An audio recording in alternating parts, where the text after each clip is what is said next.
feel like you're trying to stitch me up with these. This is Meal Maker. 3 ingredients, my brain, your meal. Tin tomatoes, can of chickpeas, and couscous. Okay, that is begging to be a tray bake, obviously. You put the tomatoes and the chickpea can, drained obviously, into one tray with a good glug of olive oil, maybe some bruised garlic, some spice mix, whatever direction you want to take it. Maybe it's North African, maybe it's Middle Eastern, maybe it's Mediterranean, it all works. And then some wedges of onion. If you've got red onion, that would be perfect. Brown onion, perfectly fine. And then into the oven. You want to have it at a fairly high temperature. So I'm talking 200 degrees fan for about, say, 25 minutes to 30 minutes until the tomato concentrates and until the chickpeas have softened and maybe some of the bits have crisped up. The wedges of onion will start to burnish on their tips. Meanwhile, you make your couscous. It takes 10 minutes.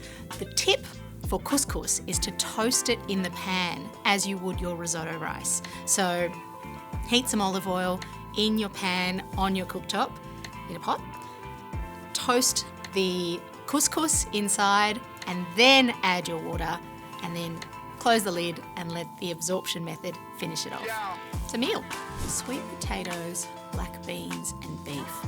Okay, I'm going to take this in a slightly different direction. I'm thinking a loaded sweet potato. So you know those big sweet potatoes that you get? You bake that in the oven on the rack. I learnt this from Stephanie Alexander. Straight onto the rack in a fairly hot oven, say 190 degrees, maybe 200 degrees. You could stab the sweet potato first. You could even zap the sweet potato in the microwave just to soften it up and save you about 20 minutes. And then you let the sweet potato bake with a tray underneath to catch any sort of dripping caramelly juices. And meanwhile, the beef, which is a mince, perfect for midweek, you sweat down with some Tex-Mex spices, some chopped up onion and some garlic, and that's going to be your loaded sweet potato mix, along with the black bean for an extra plant protein hit. And if you've got eaters with different dietaries in the household, you could be cooking the black beans in one pan on the hob and you could be cooking the beef mince in the other, and then people can load up their own sweet potato. Shredded cheese, some guacamole, some sour cream, and you've got a delicious Tex-Mex dinner done. Block of dark chocolate, nuts and peanut butter.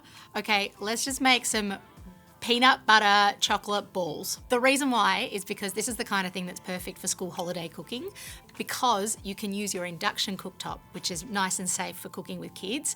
You boil a third of a pot of water, you switch off the heat, and then you add a metal bowl on top with your broken up dark chocolate.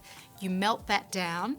Then you're going to mix through your peanut butter of choice. I'm all about super crunchy. And then you're going to pinch of salt, always, to sort of lift out the sweetness, balance it out.